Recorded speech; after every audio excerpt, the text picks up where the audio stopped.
क़ुव्वत ख़रीद सबकी ख़त्म हो गई है। पेट्रोल आसमान पे, बिजली, गैस, डॉलर बुलंद तरीन सतह पर, कर्ज़े तारीख़ी, चीनी 80 रुपये किलो, आटा 55 रुपये किलो। कीमत बढ़ गई है ना, तो इसलिए गरीब आदमी को जो है गवर्नमेंट को हल करना चाहिए था, ये मसला हल हो जाए। इतनी महंगाई गरीब आदमी तो ये अफोर्ड नहीं कर सकता। मसाइल को दूर करते हुए जो है वो काम करना चाहिए। मेरे ख्याल में अदारे भी उस तरह से काम नहीं कर रहे जिस तरह से कि करना चाहिए। कोई भी महकमा है जहाँ पे मतलब पहले से करप्शन हो रही थी, वहाँ करप्शन बढ़ गई है बजाय कम होने के। नया पाकिस्तान बने 1 साल मुकम्मल हो गया। अवाम नए पाकिस्तान के दावे से बेजार। नया पाकिस्तान का दावा जज्बाती था, हकीकत से ताल्लुक नहीं। पुराने पाकिस्तान में महंगाई कम, बिजली और गैस की कीमत भी कम थी। लोगों की अक्सरियत नए पाकिस्तान का नाम लेने से भी डरने लगी। आप बिजली के बिल पिछली हुकूमत में देते थे, अब जरा दे के दिखाएं। आप पेट्रोल डलवाते थे मोटर गाड़ी में, अब जरा डलवा के दिखाएं। अभी तक तो नहीं ठीक हुई, साल तो हो गया है, आसार भी नज़र नहीं आते ठीक होने के। फाइनेंशियल जो क्राइसिस है उसमें गवर्नमेंट अभी तक कामयाब नहीं हुई और लोन लिए जा रहे हैं, जिसकी वजह से फाइनेंशियल क्राइसिस और बढ़ते रहे। बेशक साल के अंदर अंदर बिल्कुल सब कुछ ठीक नहीं होगा, लेकिन बेहतरी की तरफ जाए तो सही, हमें नज़र आए। तब्दीली तो बहुत आई है पढ़ाई महंगाई की सेंस में, मतलब महंगाई बहुत ज़्यादा हो गई है, बेरोज़गारी बढ़ गई है। पाकिस्तान में मुआशी सूरत हाल गैर यकीनी का शिकार। महंगाई की शरह 3.5% से बढ़कर 10% से तजावुज कर गई। शरह सूद 6.5 से बढ़कर 13.5% हो गई। डॉलर की कीमत में होशरुबा इजाफा। हुकूमत ने 1 साल में 7,500 अरब रुपए का रिकॉर्ड कर्ज लिया। मुल्की कर्जे 24,000 से बढ़कर 31,800 अरब रुपए तक पहुंच गए। हुकूमत का पहला साल पाकिस्तान स्टॉक मार्केट के लिए डरावना ख्वाब साबित हुआ। बेंचमार्क इंडेक्स 33% गिर गया। सरमायाकारों के 2,787 अरब रुपए डूब गए। 1 साल में मार्केट 5 साल पीछे चली गई। हुकूमत ने कहा भी था बहुत सी कंपनी से अपनी प्राइसेस वापस लेने के लिए, जिसमें से कुछ रेयर कंपनीज हैं जिन्होंने अपनी प्राइसेस वापस ली थी, लेकिन कुछ नहीं ले सकी थी। जो भी बच्चे लैंड गया ना क्या कि दवाई को नहीं, साढ़े बस से कोई सहूलत नहीं, खाली 25 किलो दवाई जी सिविल ले लो। इलाज कर नहीं रहे, आज आओ कल आओ, आज कल आओ, रोज दलील कर रहे हैं। शोबे सेहत में इनकलाबी तब्दीली ना आई। अद्वियात की कीमतें 100% तक जरूर बढ़ गईं। अद्विया साज कंपनियों के खिलाफ कार्रवाइयों का कोई असर नहीं हुआ। सूबाई हुकूमतें और मुतलका इंतजामिया भी खामोश तमाशाई बनी रही।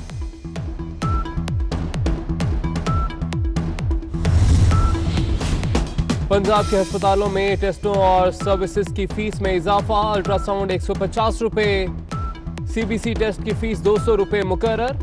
एलएफटी की फीस 160 रुपए से 600 रुपए मुकर्रर कर दी गई। एक्सरे 100 रुपए, ईसीजी की फीस 60 रुपए से 100 रुपए मुकर्रर।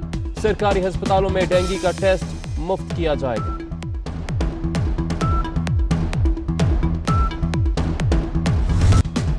होशरुबा महंगाई ने अवाम की कमर तोड़ दी। कुर्बानी के जानवरों की खरीदारी भी बुरी तरह मुतासिर। जानवरों की फरोख्त में 1 साल में 17.5% कमी रिकॉर्ड। मजमूई तौर पर 66,80,000 जानवरों की कुर्बानी की गई। गुज़िश्ता साल ईद उल अज़हा पर 81 लाख जानवरों की कुर्बानी की गई थी।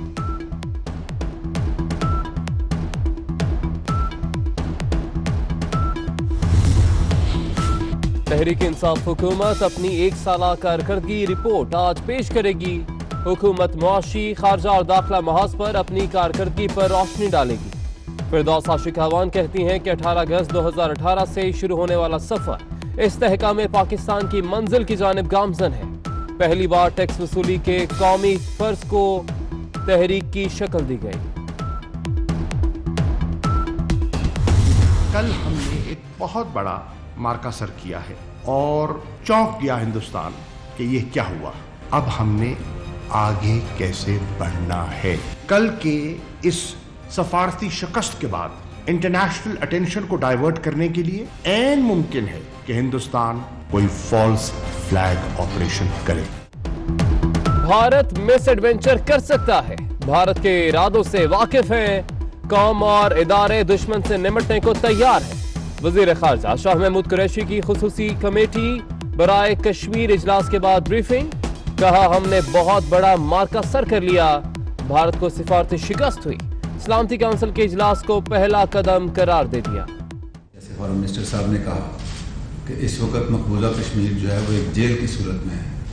उधर तकरीबन हर घर के दरवाजे पे इंडियन फोर्सेस जो हैं वो खड़ी हैं और ह्यूमन राइट्स की वायलेशन हो रही है। जैसे ही इसमें थोड़ी सी रिलैक्सेशन होती है तो हम ये तवक्को करते हैं कि वहाँ पे वायलेंस बढ़ेगी। आपको ये बताना चाह रहा हूँ कि आपकी मुसल्लह अफवाज जो हैं वो तैयार हैं और इंशाअल्लाह अगर कोई ऐसा मिसएडवेंचर या एग्रेशन इंडियन फोर्सेस ने करने की कोशिश की तो आपकी सपोर्ट से अफवाज पाकिस्तान उसका भरपूर जवाब देंगी। कश्मीर की जो डिस्प्यूट है ये एक न्यूक्लियर फ्लैश पॉइंट है। मुसल्लह अफवाज तैयार है। भारत ने मुहिम जोई की कोशिश की तो भरपूर जवाब देंगे। DGI-SPR की वजीर खारजा के साथ मीडिया ब्रीफिंग। कहते हैं भारत आजाद कश्मीर को भूल जाए, अब पुराना कब्जा छुड़ाने का वक्त है। कश्मीर के लिए आखिरी फौजी और आखिरी गोली तक लड़ेंगे। कौम फिक्र ना करे, हमारी तैयारी मुकम्मल है। पाकिस्तान की सिफारती कोशिशें रंग ले आई। सलामती काउंसिल ने कश्मीर को मुतनाज़ इलाका करार दे दिया। सलामती काउंसिल का मकबूजा कश्मीर की सूरत हाल पर तशवीश का इजहार। फ्री कैन मकबूजा कश्मीर पर तहम्मुल का मुजाहरा करें, सूरत हाल का बगौर जायजा ले रहे हैं। आलमी इदारे का बयान।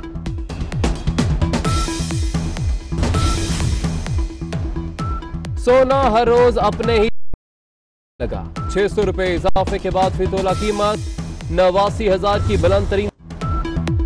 वजीर आजम इमरान खान की मुखालिफिन पर तंज के निश्तर। कहते हैं पाकिस्तान एशियन टाइगर बनने के लिए मार्ज़े वजूद में नहीं आया। पाकिस्तान ने मदीना की रियासत की तरह इस्लामी फलाही रियासत बनना था। हमने क़याम पाकिस्तान के विजन पर वापस आना है। लोगों की जिंदगी बेहतर करना हुकूमत का काम है। आइंदा 24 घंटों के दौरान मजीद बारिश की पेशगोई। इस्लामाबाद, रावलपिंडी, लाहौर, पेशावर में बादल बरसेंगे। बारिश के बायस दरियाओं और बरसाती नालों में तूफ़ानी का खदशा। गिलगित बल्तिस्तान और कश्मीर के पहाड़ी इलाकों में लैंडस्लाइडिंग का खदशा।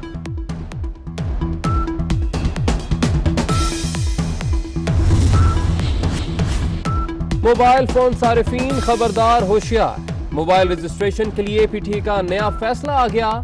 डबल सिम वाले मोबाइल फोन्स के दोनों IMEI रजिस्टर्ड कराना होंगे। IMEI नंबर रजिस्टर्ड होने और दूसरा ना होने पर मोबाइल फोन बंद कर दिया जाएगा।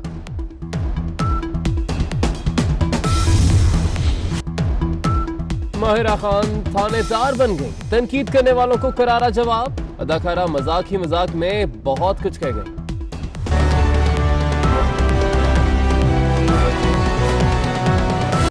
अहम खबर शामिल करेंगे। शिमाली वज़ीरिस्तान इंतजामिया ने अमन और अमान की सूरत हाल के पेश नज़र दफ़ा 144 नाफिज करते हुए जिले भर में गैर मकामी अफराद के दाखिले पर भी पाबंदी आयद कर दी है। पाबंदी का इतलाक 30 रोज के लिए होगा। शिमाली वज़ीरिस्तान इंतजामिया ने अमन और अमान की सूरत हाल के पेश नज़र ये फैसला किया है। दफ़ा 144 नाफिज कर दी गई है जिले भर में और गैर मकामी अफराद के दाखिले पर भी पाबंदी आयद कर दी गई है। पाबंदी का इतलाक 30 रोज के लिए होगा।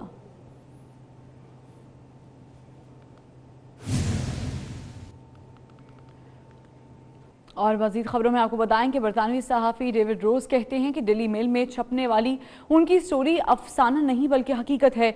अपने ट्विटर पैगाम में डेविड रोज का कहना है कि अगर शहबाज शरीफ उनके और डेली मेल के खिलाफ अदालत जाना चाहते हैं तो शहबाज शरीफ और फैमिली को साबित करना होगा कि उनके अकाउंट्स में आने वाली खती रकम किस जरिए से ट्रांसफ़र हुई।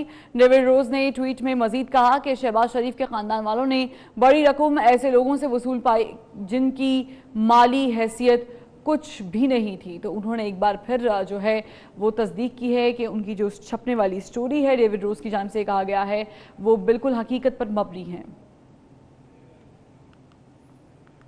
और मज़ीद खबरों में आपको बताएं कि बरतानवी सहाफ़ी डेविड रोज कहते हैं कि डेली मेल में छपने वाली उनकी स्टोरी अफसाना नहीं बल्कि हकीकत है। अपने ट्विटर पैगाम में डेविड रोज का कहना है कि अगर शहबाज शरीफ उनके और डेली मेल के खिलाफ अदालत जाना चाहते हैं तो शहबाज शरीफ और फैमिली को साबित करना होगा कि उनके अकाउंट्स में आने वाली खती रकम किस जरिए से ट्रांसफ़र हुई। डेविड रोज ने ट्वीट में मजीद कहा कि शहबाज शरीफ के ख़ानदान वालों ने बड़ी रकम ऐसे लोगों से वसूल पाई जिनकी माली हैसियत कुछ भी नहीं थी। तो उन्होंने एक बार फिर जो है वो तस्दीक की है कि उनकी जो छपने वाली स्टोरी है डेविड रोज की जानिब से कहा गया है वो बिल्कुल हकीकत पर मबनी है।